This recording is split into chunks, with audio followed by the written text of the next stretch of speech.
into prison reform? Lord knows, but I love it, though. I love it. That's what, like, see, like on my podcast, it's so open.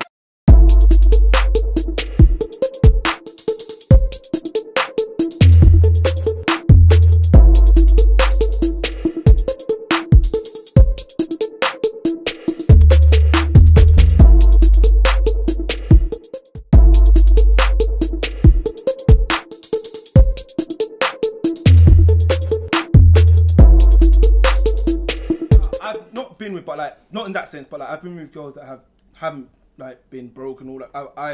I'm that kind of person that I talk to, like I talk to women about them, all kind of stuff from there to there. So for me to assume, oh yeah, cool, no, she's definitely gonna be fine. It's that, but I do understand why you would say that, because the phone thing, well, you know, well, I guess my wife will be alright. That's what I'm gonna pick up, kind of thing. So I do get, but for me, no, that goes back to what I was saying to you on the phone recently when it comes to men and the mothers, making them almost like as if they're now their new husbands, because it's like that whole assumed role. Oh yeah, you got me? Because I don't respect that. But it's like now that you've got that assumed responsibility, it's like, oh, because this has happened, so my mom needs me, that I have to always be on call, and then it's like, but then now you're also now playing into you're delving into the role of husband. You know what I'm saying? Because and that's the issue there again when it comes to.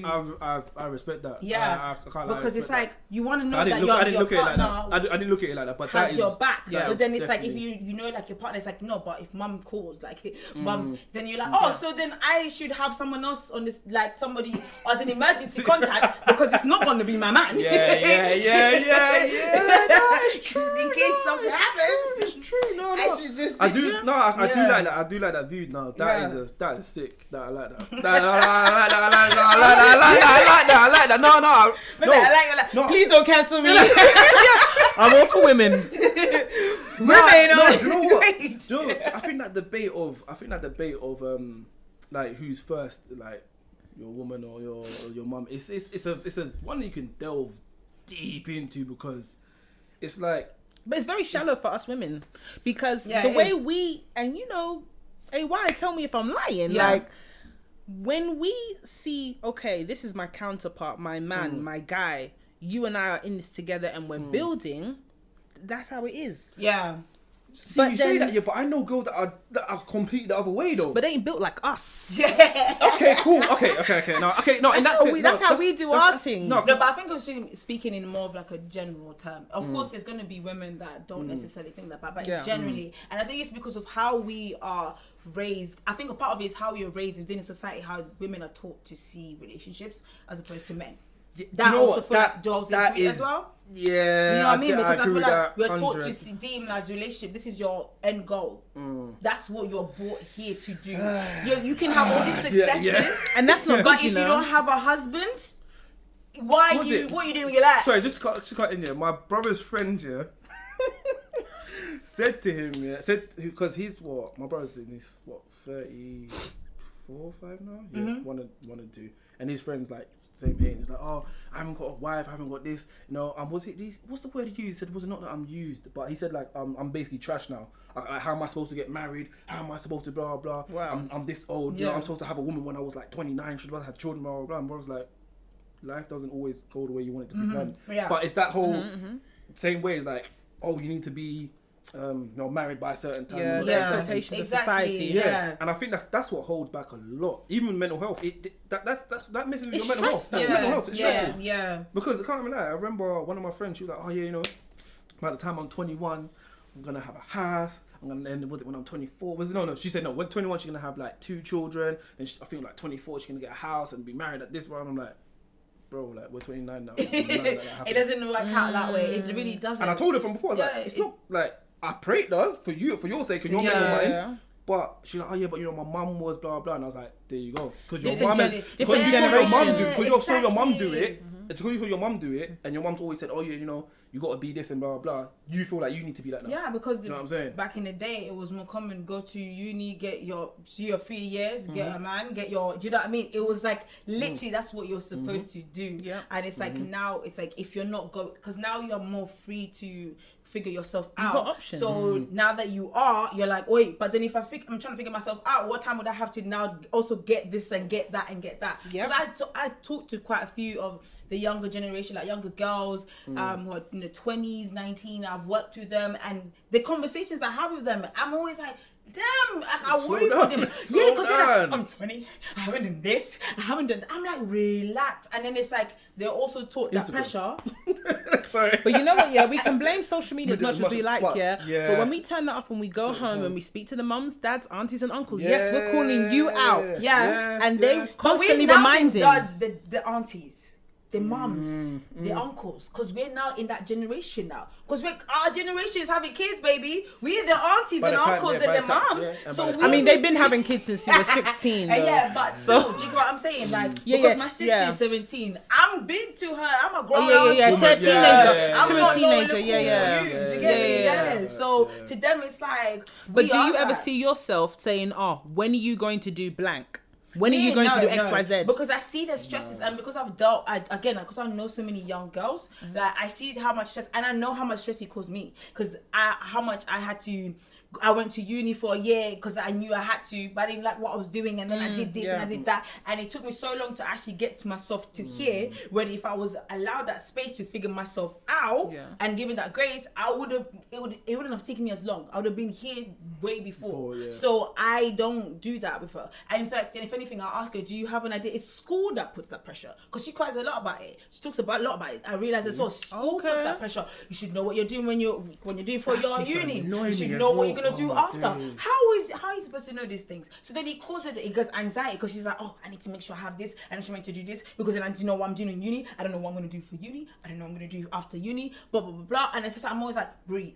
Just breathe for 1 second. You don't have to have it all together. If you need a year break, take a year break. But again, I still speak to some of these kids, and some of them, obviously, their parents, again, they're older than us, and they tell me their parents are like, you should have it together. What do you mean you're not going uni? If they take that 1 year off, it's long. It's a headache. Do you know what? Yeah, I don't know if this is a Caribbean African thing, but a lot of my African friends, they were told what they were going to study. Yes.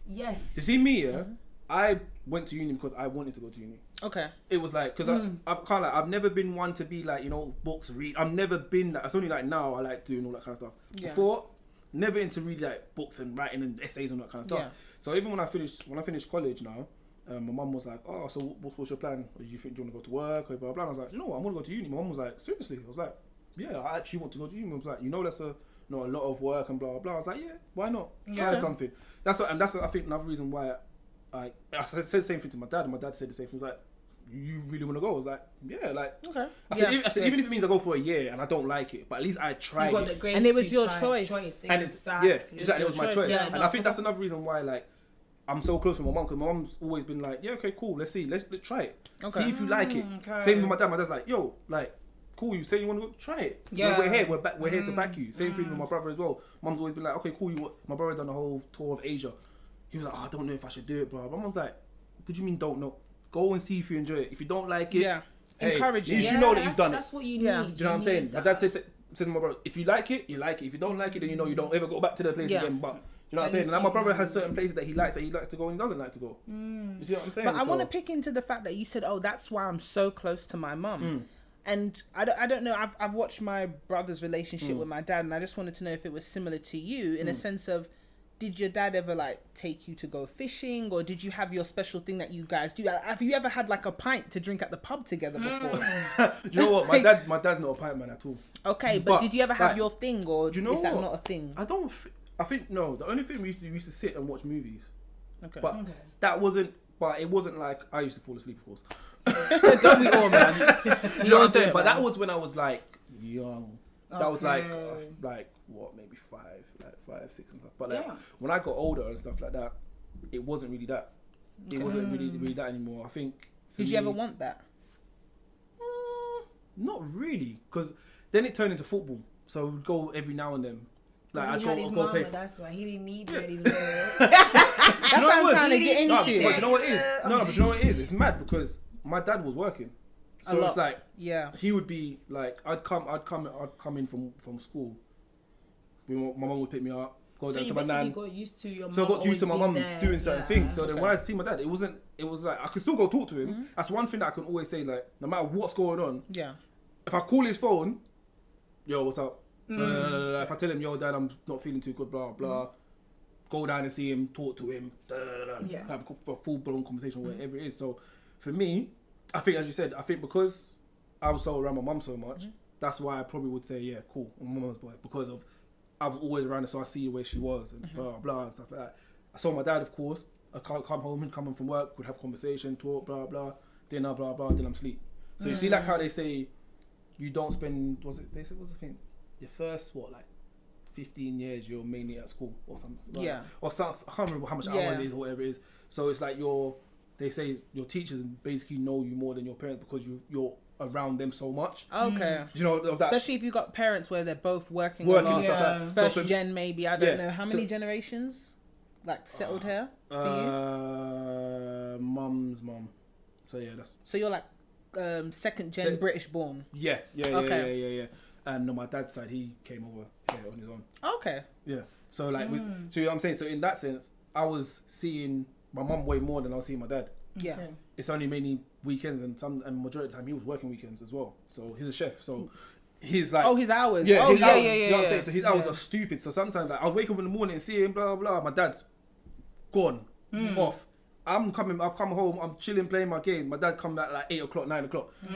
I'm seeing him just before I go to bed, or I'm sleeping, and he's coming, giving me and my brother a kiss on our head, and then he's gone to do, you know what I'm saying? Yeah. So it's that kind of that situation. So yeah, I think that's the reason, one of the main reasons. I mean, the fact that you remember the kiss on the head, it means a lot, only because it shows that little things as children we pick up on them. And I'm so intrigued that, especially for our backgrounds, like having worked in certain industries before, I see a lot of, let's just say, white people. They'll be with their dad, granddad, uncle at a football match. They'll be at the races with them. They'll be at the pub with them, like weekends wise. And I always say to myself, why is it not the same in our communities? Like, do black fathers feel like their role is just basically very financial based in the sense of, if I'm paying the bills, I'm doing what I need to do? Because you know, I've heard certain dads go, like black dads, like fishing or bowling or football, or for example, you know, some dads will be like, I'm not going to hang out with my son like we're friends. But you know what? Yeah, because I'm not your friend. I'm not your mate. Yeah. Not your mate.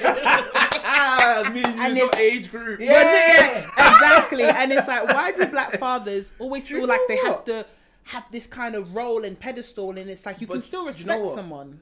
I think it goes back to slavery, you see. Okay. This is a, I don't know, you guys might be like, no, I think so too. I agree. But a lot of the time,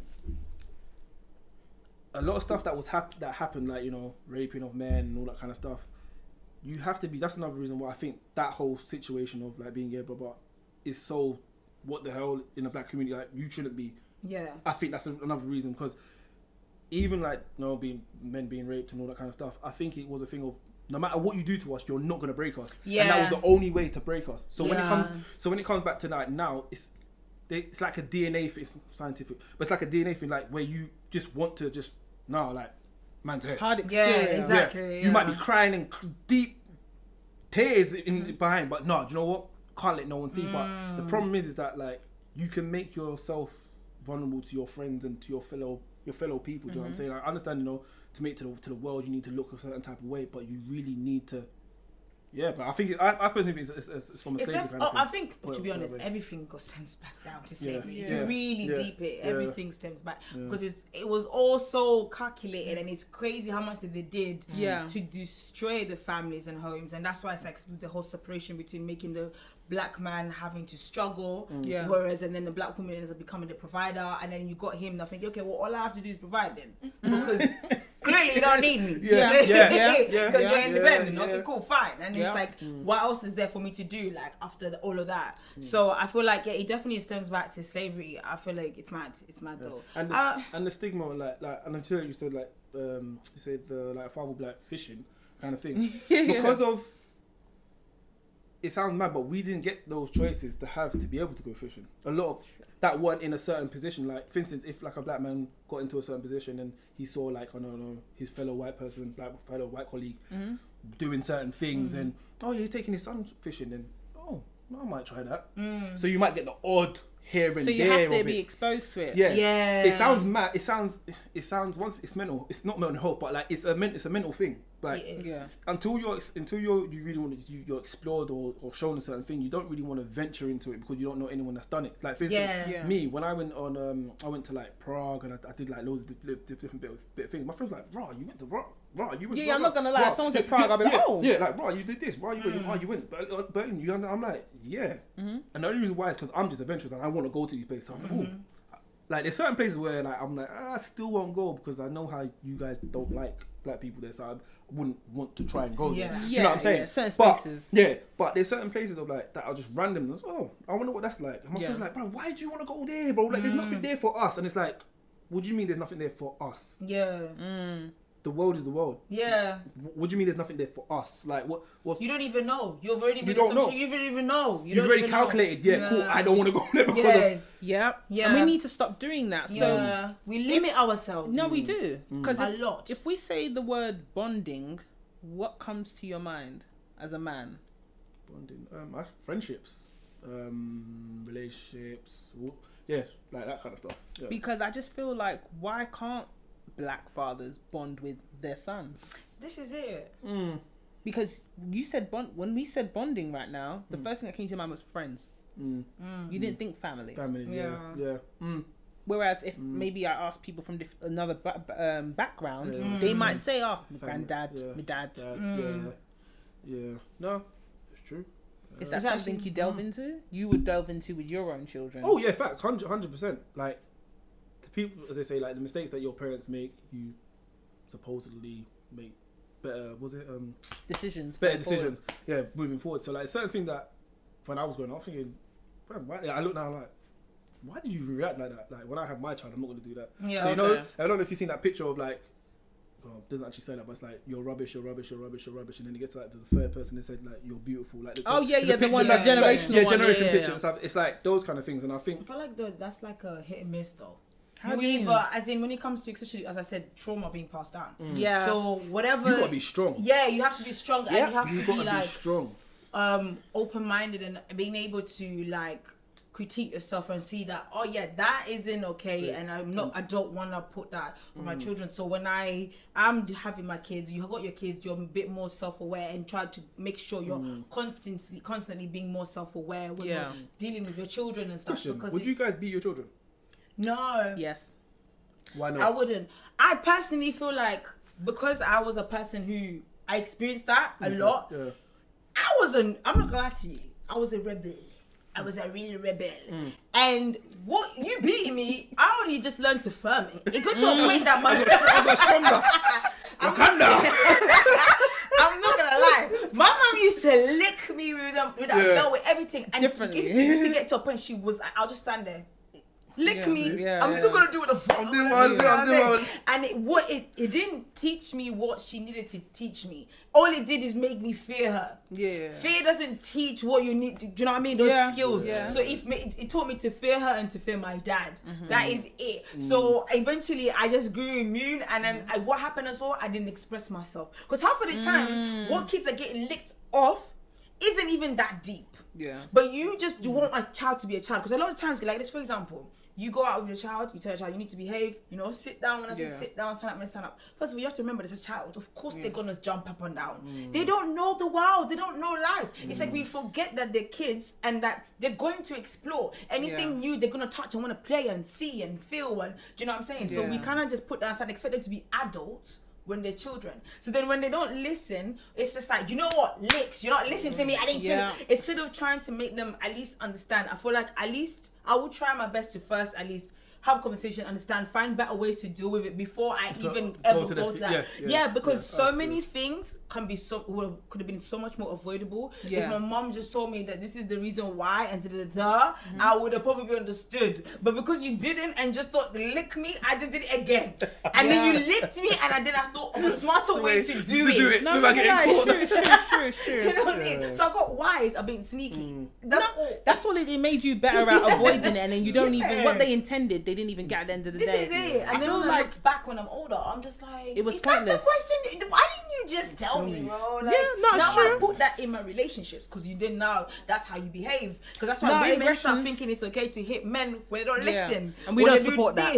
I don't support that at all because they think, oh man, she's not allowed to touch me. So when he don't listen, lick him. Because why are you not listening? It's like, no, because you think that's okay. It's very true. Yes. And it's excuse me, because if you lick you, you'll be crying. Thank you. No, you're a child. Different situation. We need to be real with that one. It's not good in either side. I think with the beating, I'm not gonna front, When I say beating, is I know I can't help myself from bopping their head. Oh, okay. Like as in like that's different. I told you to pick that up. Like I'm a bopper, but I will say the punishments is what really raised me. Yes, not so much the beatings, because the beatings, I remember more my siblings, because you know you're gonna laugh and stuff. Especially when your parent goes, you go get the hanger, and you're like, oh shit, I'm getting the hanger, the zipper, the belt, everything.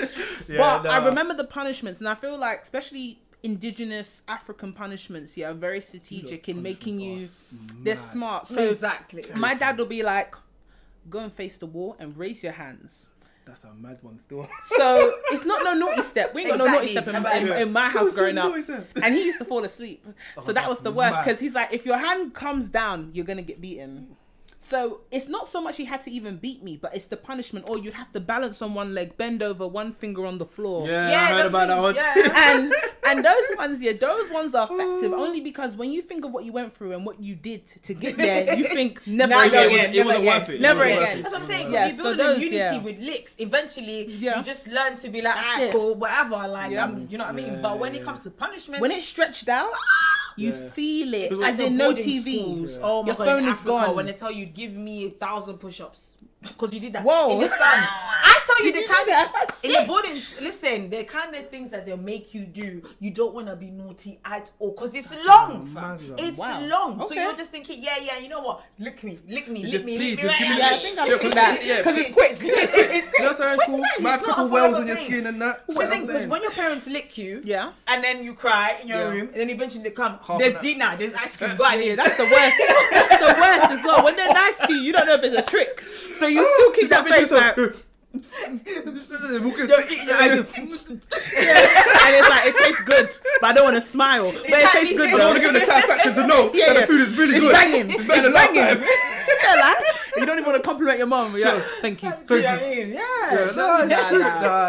Punishments for me, I'm a believer in punishments. I think that's how the law works, though, isn't it? When it comes to behavior, there was even a scientific thing. But I don't believe in prison. Oh no, of course not. But you don't.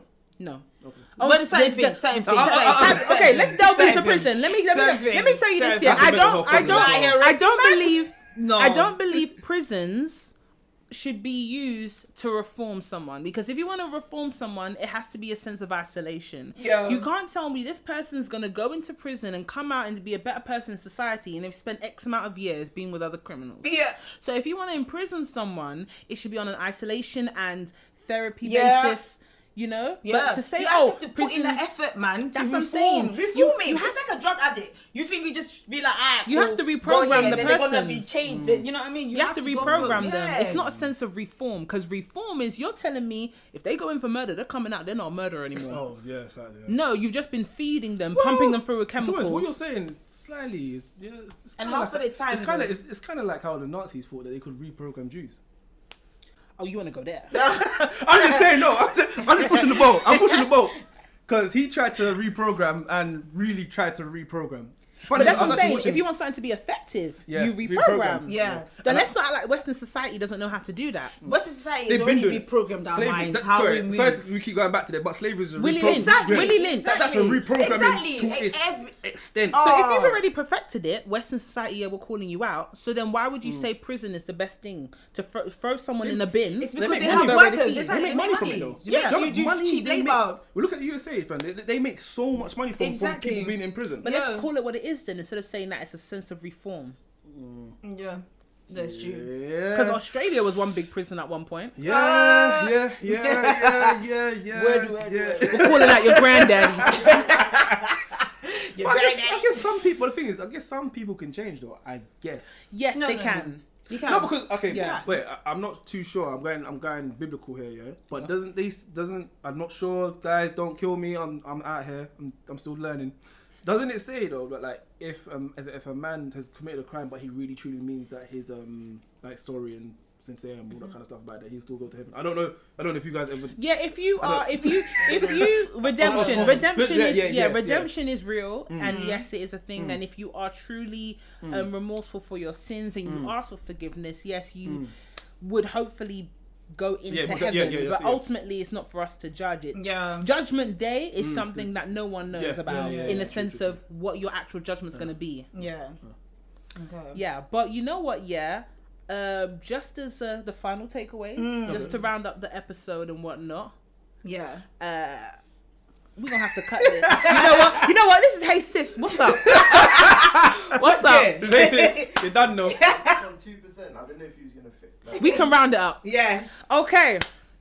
So, as the final takeaways for today's episode in regards to mental health amongst men, what are your opinions on that? What are my opinions on? Sorry, sorry. It's changed. You know what? Change the batteries. We're gonna be back. Yeah. It's sorry.